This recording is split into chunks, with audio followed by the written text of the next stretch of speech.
Hey everybody, my name is Brian Navarro from Navarro Athletics, and today we're going to be going over the bicep curl. So, what we're going to cover in today's video is why you should be including the bicep curl in your training program, and then we're going to go over the proper form and techniques of the bicep curl, followed by different variations of the bicep curl so we can attack those arm muscles, the biceps primarily, maybe even a little brachialis muscle, so that way you get strong arms, definition, and yeah, you won't have to ask for anybody to help you lift some things with your arms. All right, so why should you include the bicep curl in your program? So the bicep curl is going to strengthen your biceps. You have two of them, one on one arm, one on the other arm. Biceps means two muscles. There's two heads to this muscle on each arm. And the primary function of that movement is to flex the arm or bend it as so, like this. So that's why most bicep curl exercises look like this. But the main thing with the bicep curl is it contracts and flexes the arm, shortening that biceps head, and then relaxing goes back down. So anything that requires flexing the elbows and the arms is going to be relying on your biceps. So let's go ahead and talk about the proper form and technique, because I do see this being done improperly a lot in many gyms. And we just want to make sure that you're getting the most out of your training and the exercises and the time you spend in the gym. All right, so proper form and technique with the bicep curl. So we're just gonna go over a standard bicep curl, and then I'll go into a twisting curl, and then maybe we'll talk a little bit about hammer curls when we go into regressions and progressions of the bicep curl. All right, so proper form and technique of the bicep curl. Anatomical position. Ideally, I wanna be standing nice and straight, shoulders back, chin down and neck neutral. I'm not going forward like this. I'm not heaving like this. My lower back isn't extended. We just want to be nice and 0 degrees, nice and standing tall and straight and relaxed. Okay, next I'm going to pick up the dumbbells. You can do this exercise with cables, dumbbells, bands, kettlebells if you really want to, sandbags if you really have to, cans of soup if you really need to start with a lower weight. Whatever you got, you can go ahead and give it a shot. But I'm going to use these dumbbells right here. Now these dumbbells are a little different. They're not your traditional dumbbells, they're adjustable ones, so bear with me, they are kind of a little awkward looking. So this is about like 35 pounds each or so. And literally, what I'm gonna do is I'm gonna start in this anatomical position. Palms forward, nice neutral neck, standing nice and tall, and controlling that movement, and you can see, nice and smooth. I'm not even going all the way up. So I'll go ahead, go sideways so you can see a little bit more. If I were to go all the way up, so this is as far as I want to go, but if I were to go here, that kind of disengages my my bicep muscles. So right here, there's still tension on the muscle, and then I have to use my bicep to control the descent of that weight. So don't just lift and then let it drop. What you want to do is nice and controlled, breathe, breathe, breathe. I got it. I'm the master of this weight. Bicep curl is my. I'll take that out, boom. Just like that, control the descent on every exercise, every movement. Make sure that you're not just gonna do one part of the exercise and then give up on the next. All right, so that's talking about how to do it incorrectly. I'm just gonna rest my arms real quick. As you can see, these things rolling over my toes. But yeah, so ideally, just palms forward, getting a comfortable weight. You just wanna do 3 sets of 10 to just build that hypertrophy into the muscle.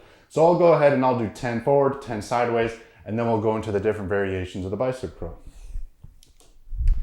I'll make it like 5 forward and 5 sideways. Trust me, we'll do a bicep challenge and I won't be cheating you guys. All right, here we go. Nice and controlled. You can see maybe there's a little bit of swaying in my body just to allow basic support as that weight moves away from me and then back close to me. And we'll do one more here. So that was front ways, we'll go sideways here. So again, kind of getting close to that 60, 45 degree angle at the top.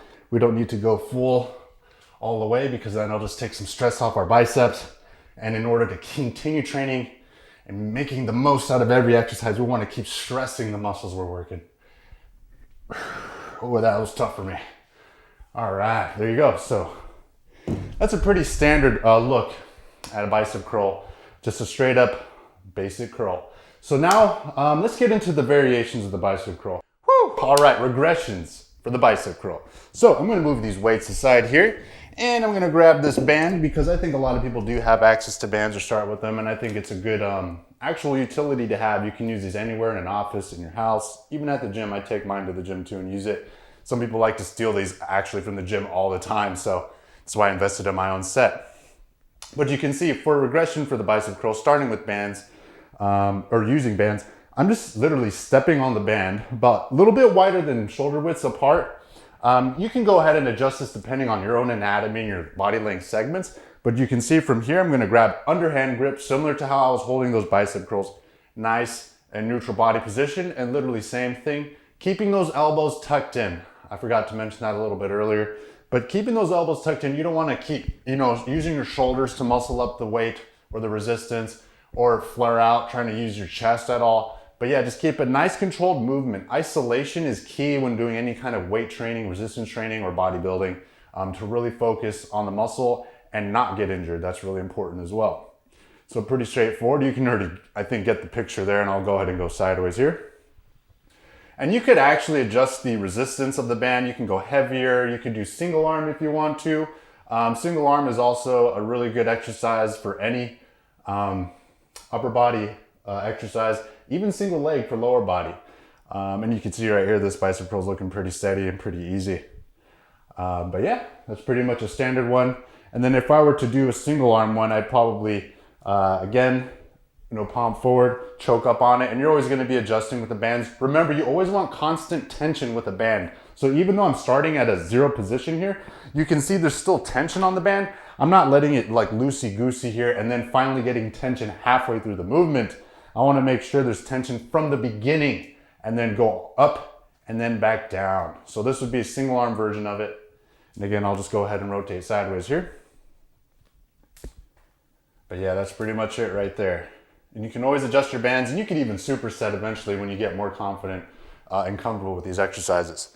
So that's a pretty decent regression for the bicep curl. Pretty easy to do. Bands are really useful.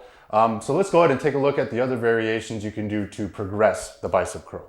All right, progressing the bicep curl. So I was telling you that we were gonna actually go over the twisting curl and the hammer curl. So I'll go ahead and show you that here. So we started with the traditional standard bicep curl, palms facing forward, anatomical position.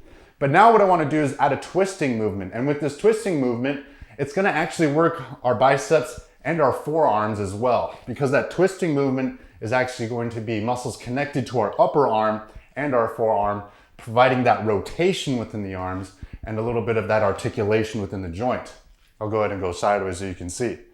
And the really good thing about this is by adding that rotation, we're also training the bones, the tissues, the muscles, the connective tissues to take on the load in a moving orientation throughout the exercise. And I think this is really good for therapy. Once you get, if you have any like elbow issues or wrist issues and you've done all the physical therapy, you're getting better to a certain point where you want to get back in the gym, starting with a light weight, maybe even regressing to the bands. Just make sure you do it with weight that's good enough so you're not injuring yourself in your elbow or your wrists anymore, but that you're still trying to get that movement back into your body, because you don't want to lose that movement. You don't want to lose that ability, that functionality, because when you get injured and you don't do any movement, your body tends to freeze up, you develop scar tissue, and that's just going to be a whole lot of other problems. So that was the twisting curl. Again, it works your forearms and your biceps at the same time, getting a little bit more range of motion and movement throughout that exercise. I'll go ahead and talk about hammer curls and what you can do with each of these exercises: the bands, the standard curl, the twist curl, and the hammer curl. So hammer curls. Why do hammer curls? Hammer curls are really good for getting definition, especially more so like this is part of the tricep is the back of the arm, biceps is the front of the arm, and it kind of helps pop out a little bit of this brachialis muscle underneath the skin and tissue right here. So it adds a little bit more definition to you looking straight onto a subject because you develop that muscle. And also the hammer curl, especially if you do a lot of like manual labor or you're in martial arts where you have to grip and hold things a lot, Brazilian Jiu-Jitsu, wrestling, all that kind of stuff, or just in general, you really have to be able to hold and pull things. Hammer curls will definitely increase your grip strength, and it's probably so much better to do hammer curls back to back with pull-ups than it is to do those wrist curls. You see a lot of, I don't want to say ignorant, but people that don't know anything about exercising think they have to exercise their forearms by doing dumb wrist curls all day. It's a waste of time. Just go heavier on the hammer curls and go heavier on the pull-ups or the pull-downs with the machine. All right, hammer curls. I'll just go ahead and demonstrate it. The first exercise, standard bicep curl, was palm forwards. Twisting incorporated the hammer curl movement from the bottom.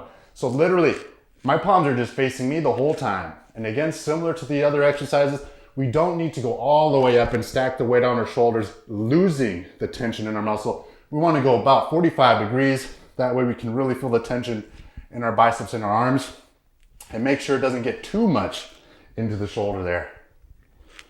Yeah, that's pretty good. I'll do like 3 more here. I don't think I need to work out today. I'm already breaking a sweat doing this. Oh man, you can't have good enough arms. You could always get better arms. All right, so that was the hammer curl. So that pretty much covers 3 different variations: standard curl, twisting curl, and hammer curl. You could all do in the same day for your bicep workout day. So now what I'm going to talk about, I actually did all those exercises simultaneously, left and right side, which you can do to help a little bit more within the core and stability of your body, is alternate. And I'll go ahead and do that real quick. So pretty much we'll do all 3 versions here. So standard curl alternate. Whoo, palm forward, sweating. I need a fan in here, but the problem is I turn on the fan and you can't hear me talk. For the people that actually want to hear me talk, I don't know if everybody wants to hear me talk. I'll go sideways with the twisting curl. So again, alternating.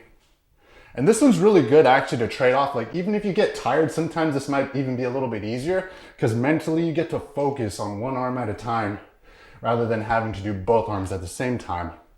And then we'll go ahead and do hammer curl. Pretty much alternating, nice and strong. I'm gonna have to work on my triceps a lot more today. I already got big biceps.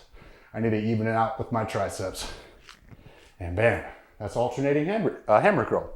So that covers pretty much everything with the bicep curl. Thank you again very much for watching. My name is Brian Navarro from Navarro Athletics. And if this really enlightened you with your biceps training and your arm training, and if you tried out any of these and you really like them, please let me know down in the comments. And if you have any cool like bicep challenges, please let me know. I would like to get a series going on with different workout challenges to help push each other, so you know, to keep progressing. Please don't forget to like, share, and subscribe. Again, Brian Navarro, thank you very much for watching.